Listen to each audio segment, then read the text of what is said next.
Greetings in Jesus' name. Today we are back to the Bible, and for our Bible study this evening, I want to teach on a topic which is really individually very crucial to every one of us. It's regarding our identity. You know, that each one of us, we have a need to identify ourselves for various reasons. As people living in a particular country, we have identity cards, and we have certain information on that card. What is our name, our father's name, address, etc. So that gives us a kind of a basic identity of who we are. Now, we have to display our identity wherever it's required. People have to also know, as to who we are and what we say about ourselves. This is a very crucial thing, and as believers, all of us, we call ourselves Christians, but what exactly does it mean to be a Christian? Does it mean to be a follower of Jesus Christ, a disciple of Jesus, or to be a Christ-like person? There are many thoughts on this matter. Identity is a very crucial thing. And even Jesus, he was also worried about what people thought of him. And he also, because the Sanhedrin, the Jews, the Jewish religious people, could not understand his real identity. That is why they charged him to be crucified. You see? It's such a serious thing. And the truth is that your actual spiritual identity, natural people may not be able to understand. But you must understand as to who you are and where you get your identity from. In the natural, you could be a particular person with a particular title, a job profile, or you could be a professional with a particular degree which you prefix to your name and things like that. You could be a politician elected to office and various other things with various degrees behind your name, etc., etc. Now, those are identities, yes, but they are identities in the natural. What about how long are those identities going to last? Are they of a permanent nature, or is it a time-bound identity for 5 years? An elected person has a five-year identity, then he quits, he changes. Or what is this natural identity? How long is it going to last? After you retire, there's everything change for your life. Now in the spiritual realm, you see, nothing changes. Spiritual realm is something which is eternal, which God does, And even in the case of Jesus, when he was going through his trials, Pilate asked him, "Are you the king of the Jews?" When they asked him a pertaining question, pertaining to his proper identity, Jesus answered them. But when they asked him something, which was not pertaining to his identity or what he did, he just didn't bother to reply. So he told Pilate, "It is as you say." And then the Sanhedrin, the Jewish council, they were worried about another kind of identity. So they asked him, "We charge you by under an oath to God. Tell us, are you the Son of the living God?" So Jesus said, "It is as you say, and you will see the Son of Man coming in the clouds of heaven with powers and great glory." Sitting at the right hand, coming in the clouds of heaven with power and great glory. This they couldn't accept. This they could not understand. And this was the reason why they released him to the Romans to be crucified. This was the charge, that Jesus is making a blasphemous and a false statement, identifying himself to be equal with God. Alright?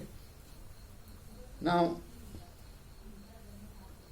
let me tell you that in the natural, we strive for a good identity in life, to be something, in our status, something in our work, something, in our profession, to reach a certain level where we will be acknowledged as people with some kind of standing.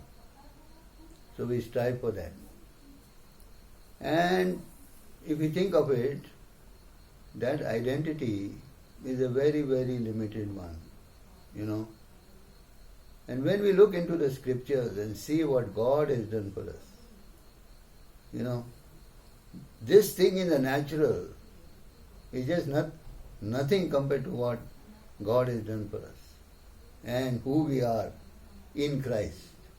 Our identity in Christ is something which is very great. It's something which is very eternal, and it's something that nobody can take it away from us. Right? But we have to be very clear of this identity. Now that is a introduction to my teaching this evening to you, and I want you to know who you are. So that's my question to you. Who are you? And what do you say about yourself? Amen? Think about this for a few seconds. Who are you? And what do you say about yourself? Let's turn to the scriptures. In John chapter 1, the Gospel of John chapter 1,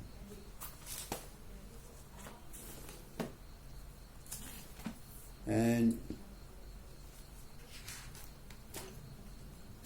verses 19 to 23. Now here,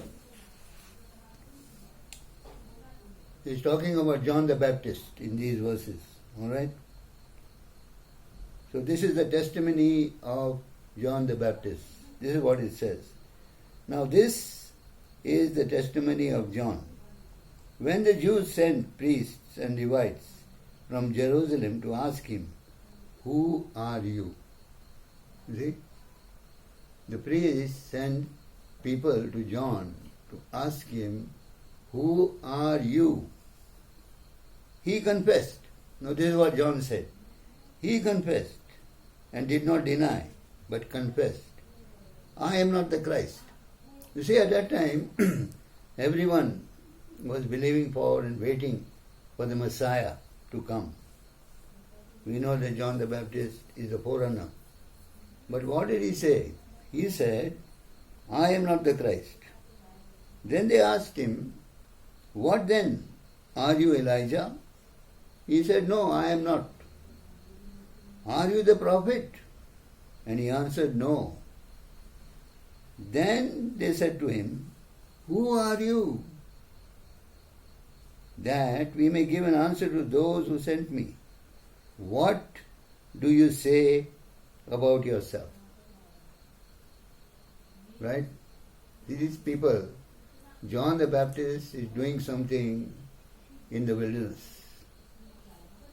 You see, when they asked him, "Who are you?" he could have easily said, "Oh, you don't know. I am the son of Zechariah and Elizabeth of the tribe of Levi, who is a priest living in the town close to Jerusalem. And you can see me, I am a Nazarene." And he could have said things like that, But let's see what he says. He said to them, "I am the voice of one crying in the wilderness." make straight the way of the Lord. Look at his answer. John the Baptist told these people, I am the voice of one crying in the wilderness, make straight the way of the Lord. As the prophet Isaiah said. Where did he pick this up from? This identity. He picked it up from the scriptures, and God himself has assigned him to be a prophet, and a very, very important prophet, being a forerunner to the light which Jesus brings into the world. You will find this in Isaiah 40. Let's turn there. Isaiah 40 and verse number 3. Here it is. Isaiah 40 and verse 3. It says here, the voice of one crying in the wilderness, prepare the way of the Lord, make straight in the desert a highway for our God. Every valley shall be exalted, and every mountain and hill brought down. The crooked places shall be made straight, and the rough places smooth. This prophet is connected to this word. This is his mission. A voice of one crying in the wilderness. And this is what his answer was. You see, he gets his identity not from his parents, grandparents, or, the place he lives and things like that. But he gets it from the scripture. Right? Today, I want to encourage you, to get your identity from the Bible, from the scripture. There are many, many things that the scriptures talk about you and me in the Old Testament, Psalms, New Testament, prophets, everywhere. So the point is that we must look into the scriptures to find out who we are and what identity God has given us while we live on this earth. Amen. So that is about John the Baptist. Let's see something more about John the Baptist. Here we go to the book of Matthew in chapter 11. Matthew chapter 11 we find in verses 7 to 11. Jesus is now talking to his disciples about John the Baptist. As they departed, Jesus began to say to the multitude concerning John. Jesus started talking to the multitude about John. What did you go out into the wilderness to see? John was in the wilderness. So Jesus is asking them, what did you go into the wilderness to see? A reed shaken in the wind, by the wind? What did you go to see? A man clothed in soft garments? Indeed, those who wear soft garments are in kings' houses. But what did you go out to see? A prophet. He says, you went out to see a prophet. Yes, I say to you, and more than a prophet. For this is he of whom it is written, behold, I send my messenger before your face, who will prepare your way before you. Jesus knows that John is the prophet who has been sent before him. And on this scripture, Jesus also is quoting a scripture to back up the identity of John. I send my messenger, this is what God is saying, before your face, who will prepare your way before you. And then Jesus in verse 11 says something great about John the Baptist. Assuredly I say to you, among those born of woman, that means all the people who are born of women, there has not arisen one greater than John the Baptist. Jesus is exalting John the Baptist. He says, among those born of a woman, that means human beings on this earth, there has not arisen one greater than John the Baptist. Then he adds, but he who is least in the kingdom of heaven is greater than he. Amen? Can you connect here? Can you see this reality? Who does it connect to? Who is he talking about? John is so great. But he who is in the kingdom of heaven, the least in the kingdom of heaven, is greater than John the Baptist. Think about this. Who is in the kingdom of heaven? Amen? As far as I am concerned, the kingdom of heaven is within me. And I am in the kingdom of heaven. Okay? So how do I say that? John 3, verses 3 and verse 5, Jesus says to Nicodemus, Nicodemus, unless one is born again, he cannot perceive the kingdom of heaven. That means he cannot see, he cannot understand the kingdom of God, the kingdom of heaven. And then he says, unless one is born again, he cannot enter the kingdom of heaven. Look at this truth. A person who is born again is born into the kingdom of heaven. And such a person is even greater than John the Baptist. Can you think of that? Can you think of this great identity? You know, the great classification that Jesus is giving to people who are born again into the kingdom of heaven. Amen?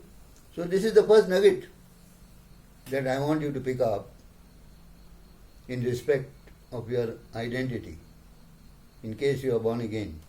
Now what is this thing about being born again?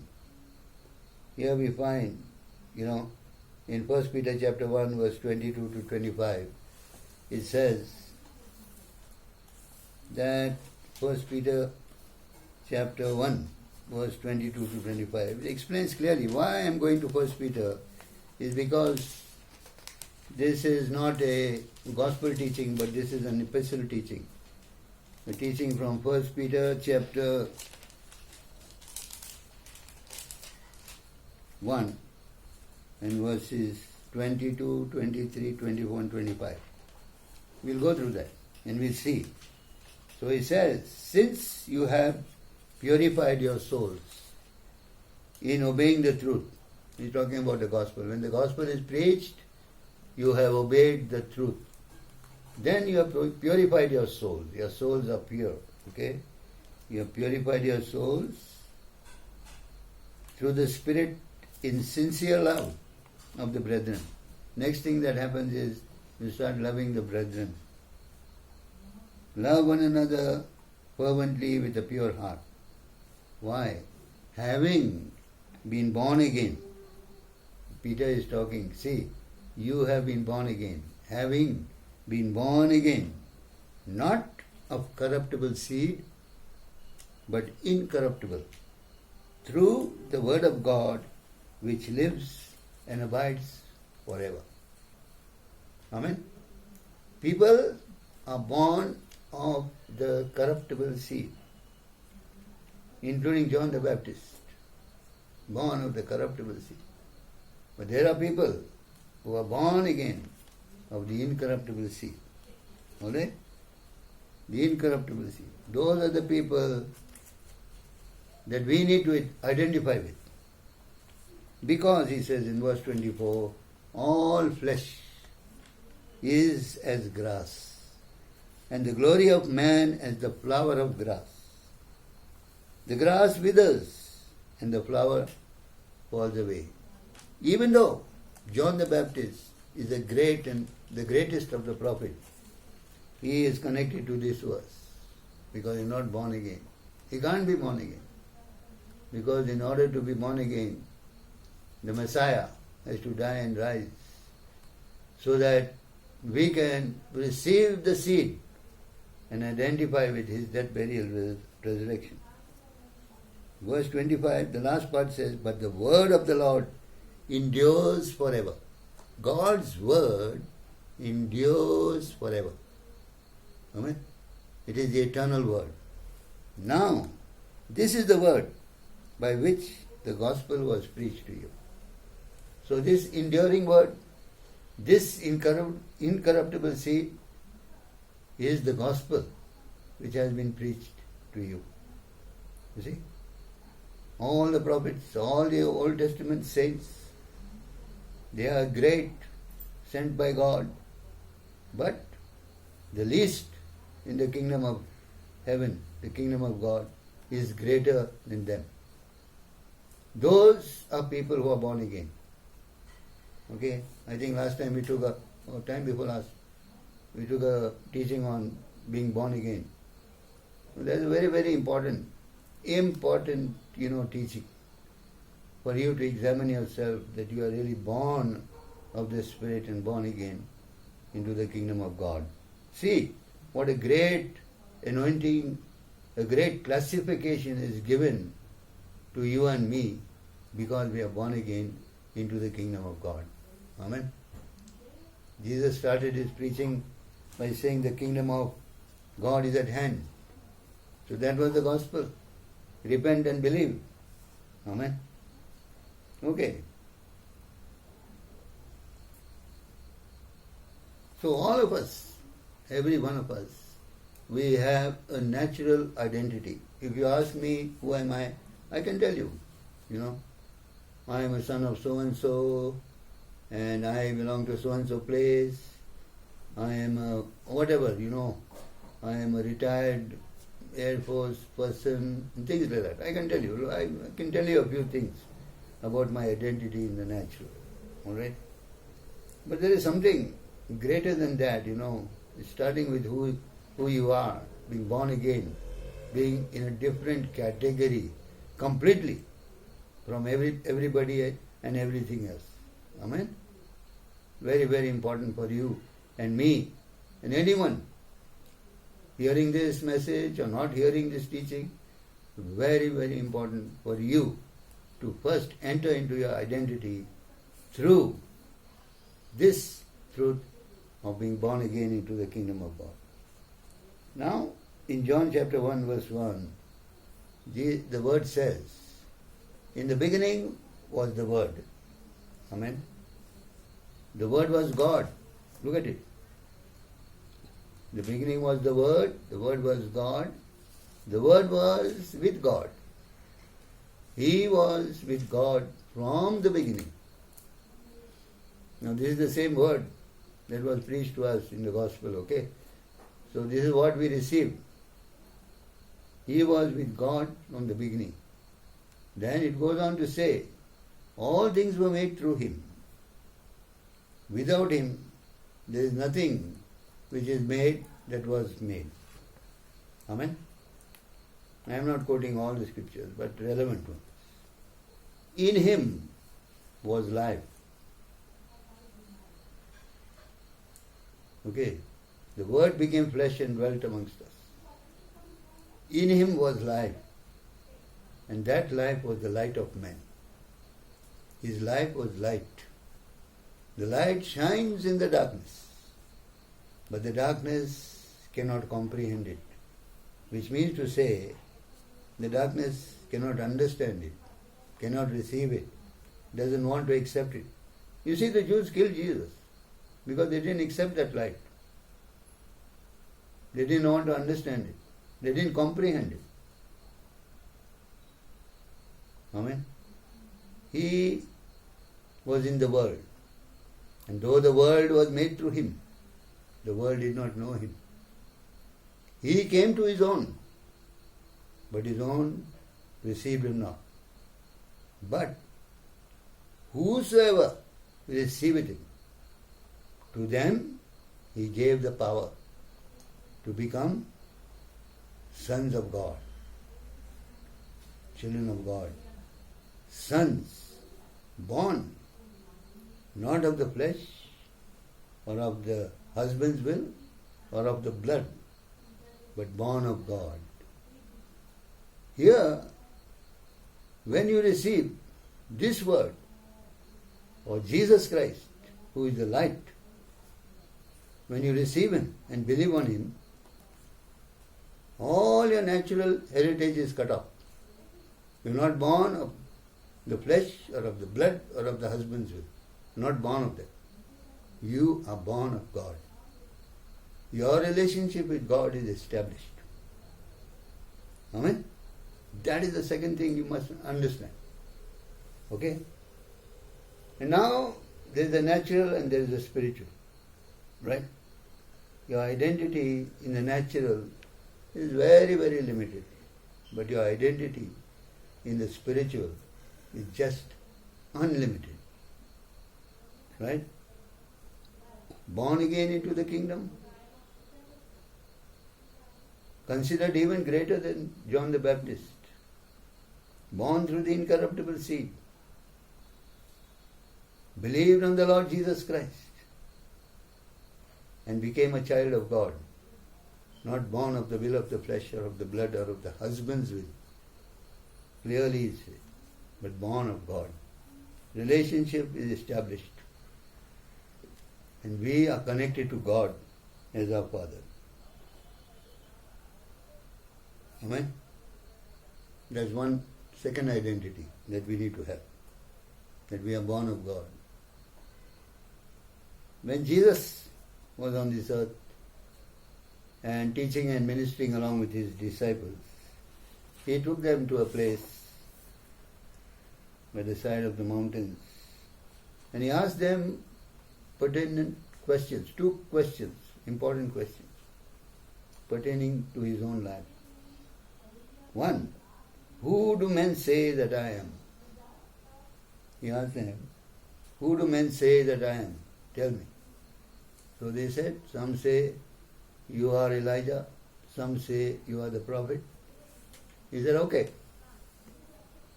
But who do you say that I am? Then Peter, he understood, he said, you are the Christ, the Son of the living God. Amen. So Jesus realized that this man, Peter, has got a revelation, the correct revelation of who he is. So he says to him, you are Peter, but on this rock I will build my church, and the gates of Hades shall not prevail against it. I gave to you the keys of the kingdom of heaven. Whatever you bind on earth shall be bound in heaven. Whatever you loose on earth will be loosed in heaven. Amen? You connect to the scripture. Are you there? In this, what Jesus is talking about. He will build His church. This is the first time I think this word church has been used in the New Testament. Ecclesias. Church is the called out people. We are all part of that, right? So Jesus is building His church on the basis of the revelation of who He is. You see the importance of the revelation. And He says, Peter, flesh and blood has not revealed this to you, but my Father in heaven. Amen. Any revelation of Jesus Christ comes from God the Father. And any revelation of you connected to Jesus also comes from God the Father through the Holy Spirit. And that revelation, the next step of that revelation is a blessing. Blessed are you, Simon Peter. Flesh and blood has not revealed this to you, but my Father in heaven. Okay? So, any revelation, my dear friends, concerning you, connecting you with Jesus, identifying you with the scriptures, is a blessing to you. You are blessed because you receive that revelation. Amen? Then you get the authority, keys of the kingdom. Why are you born into the kingdom of God? to have the keys of the kingdom. What does the key signify? Key signifies authority, okay, responsibility. That I have the keys of the kingdom of heaven. And whatever I bind on earth, whatever the church agrees on earth, heaven will agree with that. And whatever the church does not agree on earth, heaven will disagree with that. There is a covenant binding between the church on the earth and the kingdom reality in heaven. Understand that. Okay? This binding and loosing. See, my friends, unless we understand these spiritual truths, you will be lost in the darkness. Devil doesn't want you to know these things. Okay? What a great power it is to have keys of the kingdom of heaven. Amen? Most of us don't even have the cupboard keys. But He is giving us the keys of the kingdom of heaven. Think about it. You have it. And two of you agree to bind something, to agree on something. Heaven agrees. Are we using this authority? You know, it grieves the heart of God when we don't receive revelation from Him. And the church of Jesus Christ, which is supposed to represent God's kingdom on this earth, is behaving like a natural orphanage, without any resources. Why? Because you don't know. You haven't received revelation. You haven't been blessed through revelation. And you haven't received the ordination, anointing and power which comes only from the revelation. The keys of the kingdom of heaven is given to us. Amen? Okay. Now, we'll see another one or two scriptures. When Jesus was, after He rose from the dead, disciples were all the time talking about Him, discussing Him, and, they were all the time talking about the crucifixion, how He suffered, how He was led, what about His trials, and things like that. So there are two disciples moving and walking on the road to Emmaus. And they were talking about all the things that happened in the last 2 days when Jesus was crucified. When they were talking like that, Jesus appears to them. And Jesus, walking with them, hears their conversation. And He asks them, what is this you are talking about? And who is this person? And you are sad. Your countenance is sad. So they told Him, don't you know about Jesus of Nazareth, who suffered, was crucified and buried? And our disciples have seen Him. They say that He is raised from the dead. So Jesus started talking to them and started telling them everything about Himself as written in the law of Moses and the prophets. You see? Jesus was not telling, hey, I am the son of Joseph, I am that Jesus. Okay? I am that Jesus. I was the carpenter's son who is moving with y'all. No. He expounded the law of Moses and the prophets, telling them who He was, identifying Himself with the scriptures, with the word. So, they went ahead. Jesus, as if He wanted to go ahead, they forced Him to come and stay. So He went, and they were at the table. And there was bread. He took bread and broke the bread.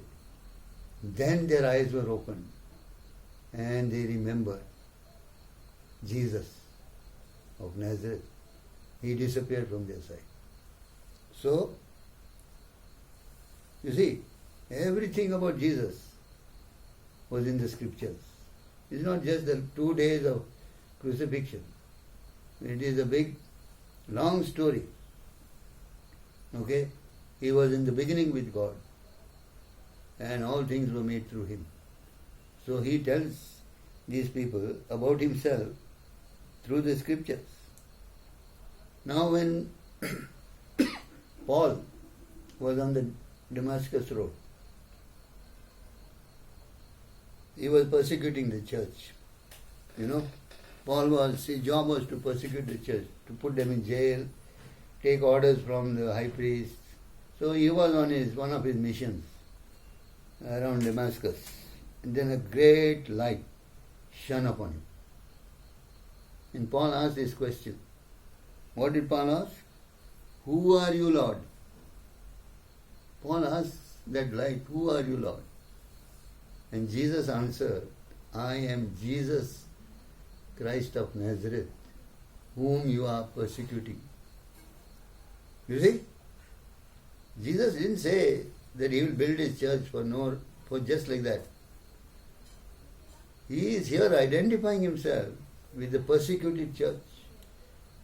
He said, you are right, you are persecuting me, Paul. I am Jesus, whom you are persecuting. It's hard for you to kick against the goads. Okay? And Paul, on this encounter, was blinded. He had an encounter with Jesus. Okay?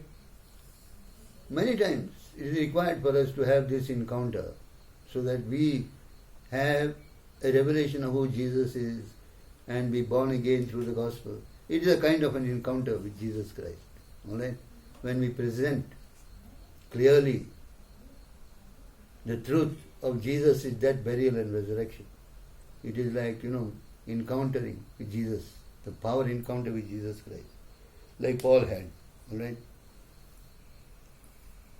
Jesus, when he was on this earth, he made many declarations about himself. He decreed several things about himself. Now I just want to share with you 6 or 7 of them, those declarations. The first one is that he said, I am the bread of life. What is this bread of life? This bread of life is come down from heaven, or has come down from heaven.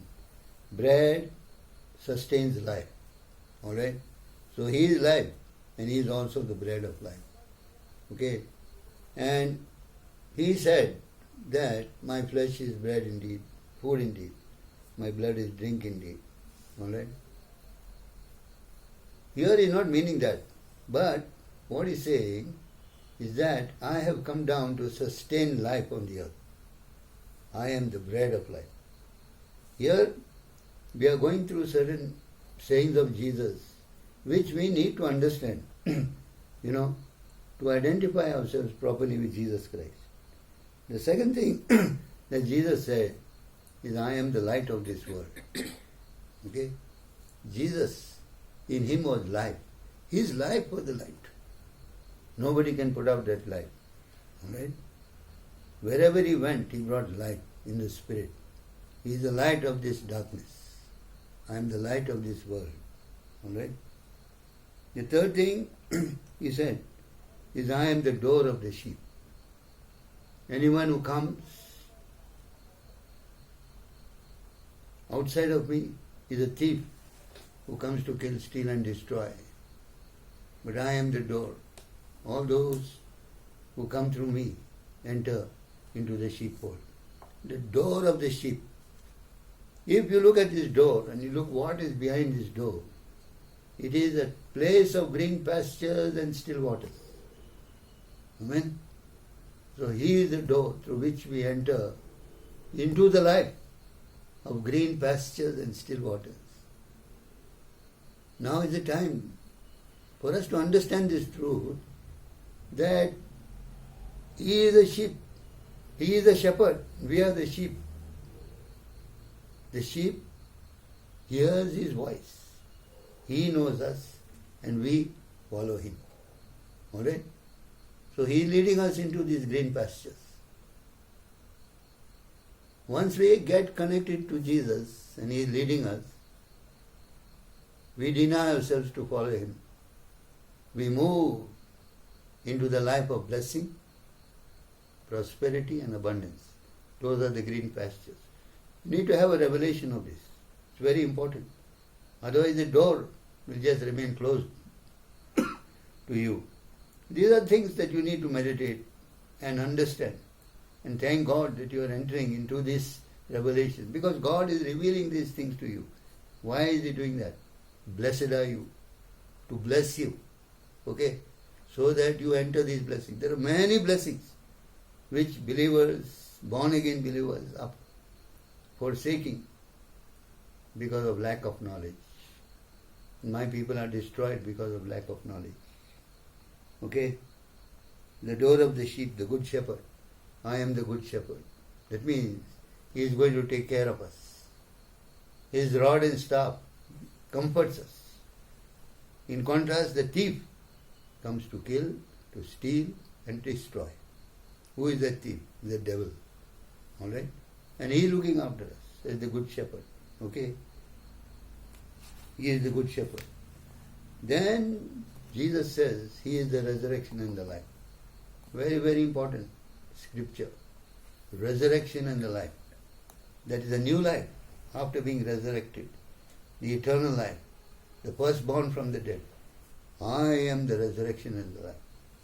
He who believes on me, though he die, he will live. Even though you die, you will live. Because the resurrection starts with the dead. And if you live and believe, you will never die. Which means to say that if He comes now, the question of death doesn't arise. You go with Him.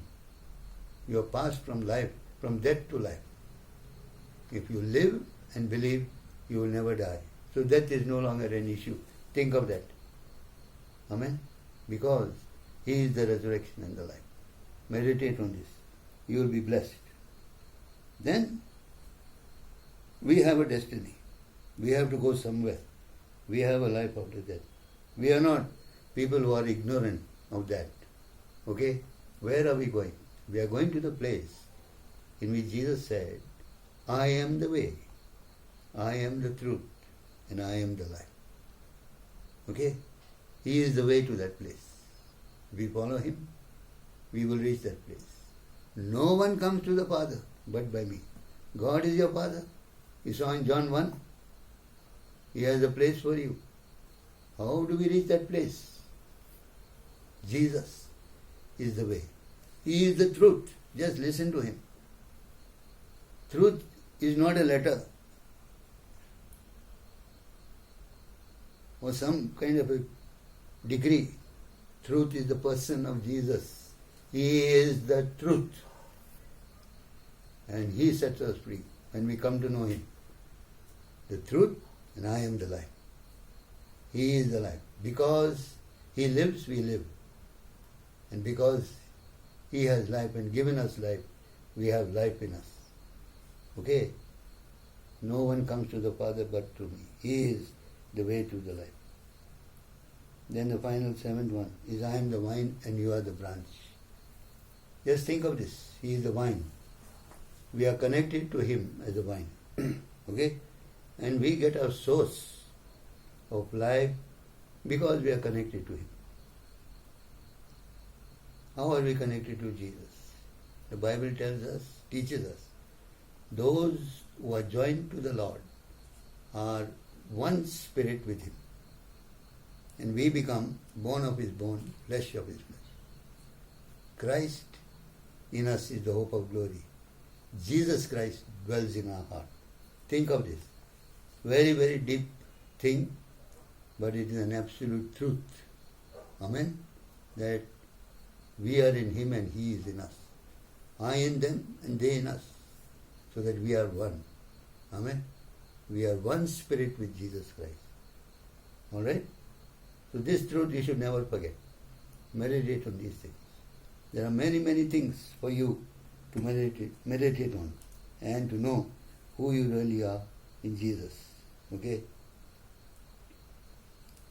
Jesus Christ is made to you wisdom, righteousness, sanctification and redemption. When you believe on Jesus, you get wisdom about all these things. He is your wisdom. Righteousness. His righteousness is imputed to you so that you receive that gift and you reign in life by Jesus Christ. Your power becomes a life with authority and power so that you can walk, reigning in life. Do not allow the circumstances to overpower you, but you will reign in life through Jesus Christ, because He is the conqueror. Alright? Wisdom, righteousness, sanctification. We are being sanctified, delivered from the power of darkness, and translated into the kingdom of God's Son of His love. The first act of sanctification by God to each and every one of us. The power of darkness is broken over our life, and we are now in the kingdom of God's Son of His love. Alright? And redemption. The last thing is redemption. Initially, we experience redemption from the curse. The last thing is redemption from the presence of sin. When He comes, we will go. We will see Him face to face, and we shall be like Him. Amen? Wisdom, righteousness, sanctification, and redemption. So we are born of God. Amen? We are born of God, and therefore we can overcome the world. The Bible says, whoever is born of God overcomes the world. Okay? The world has no power over him. Amen? You are born of God, you are a child of God, and the evil one cannot touch you. Satan cannot touch you. Satan has no power over you. Sin has no power over you. Death has no power over you. No one can take you out of his hands. Why? You have eternal life. You have the life of God in you. Amen? In Christ Jesus, you are more than a conqueror through Him who loved you and gave His life for you. Think of that. You have become a conqueror now. You are not a weakling. You are not just a person, who has no resources. No. You are more than a conqueror. Christ has redeemed you from the curse of the law.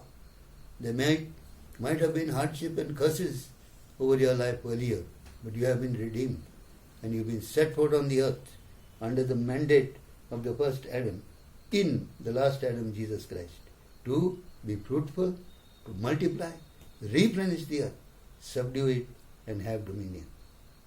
You have dominion. All authority in heaven and earth is given to me. Amen? And Jesus releases that authority to you. Go therefore and make disciples. Under the mandate of Jesus, you are anointed to make disciples of all nations. Signs and wonders will follow you. You are empowered with the Holy Ghost to do signs and wonders on this earth. You can do all things through Christ, which strengtheneth me.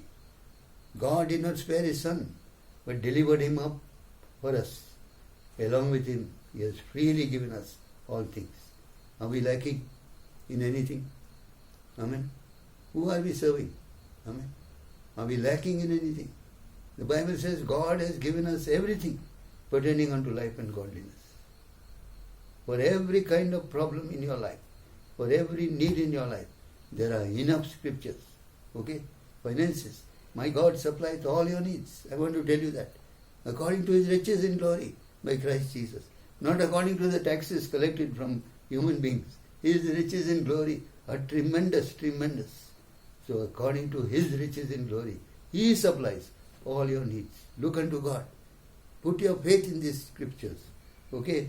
God has given you power to obtain wealth, that He may establish the Abrahamic covenant through your life. He has blessed Abraham. Abraham was very rich in gold, in silver, in cattle, in lands, in men and women servants. He wants you to be like that. In Christ Jesus, you are a seed of Abraham. Take the inheritance of Abraham. The Lord is pleased with the prosperity of His servants. He is pleased with your prosperity. Okay? Don't despise the word of God. I am not preaching the prosperity gospel. And even if I am doing, it is here in this book, in the scriptures. It is according to the scriptures. Alright? So, this is the thing. Okay? Regarding your sickness, provision is made. Every provision is made for your life, an abundant life, in Jesus Christ on the cross. Salvation is a package. You can pick on it any time. Receive from it. He is your refuge. God is your strength. God is the strength of your life. Amen. No evil can befall you. No plague will come near your dwelling. Amen. Confess this. Okay. Now, There are so many things that you need to know and confess. You have to look into the scriptures to find out who you are, what God has done for you. Then you decree these things, it will be established unto you. Don't keep quiet. You have to speak. You have to decree them. You have to stretch out the scepter and walk by faith. Okay? Do not walk by sight. Do not look at the things which are seen. You will find people wearing masks and coronavirus. But look at the things which are not seen. These things which are seen are temporal. The things which are not seen are eternal. Amen. We are citizens of heaven. Let me remind you of that. Amen. And we are blessed with every spiritual blessing in the heavenly places in Christ Jesus. When Jesus comes, we will see him as he is, and we shall be with him. Amen. Okay. So we have done very good. There are many, many more things to tell you about these scriptures and who you are in Christ. But I will request you to go through the scriptures, especially the New Testament, and find out who you are in Christ.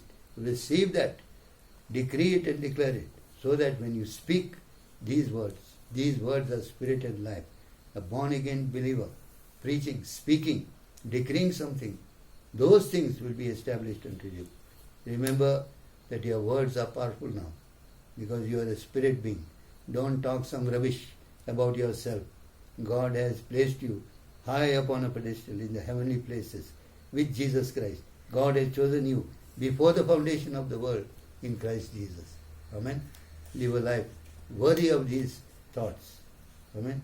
And live a life worthy of the gospel of Jesus Christ. Walk by faith. Walk in the Spirit. Walk in love. And walk in the light of God's kingdom. Amen. Let us pray. Father, we thank you and praise you as we remember your goodness and your greatness. Today, Lord, we give you all the glory and honor. We are teaching on our identity, what you have done for us, and what you have done for us in Jesus.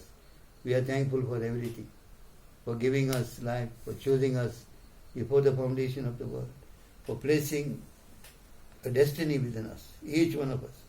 Lord, open our spiritual eyes as we meditate your word, and show us, Lord, the deep things, what you have done for us, so that we can receive from you.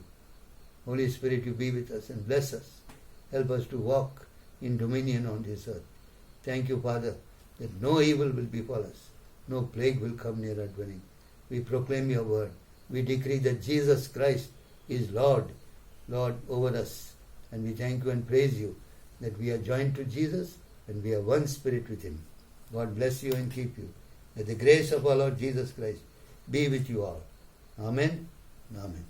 Hallelujah.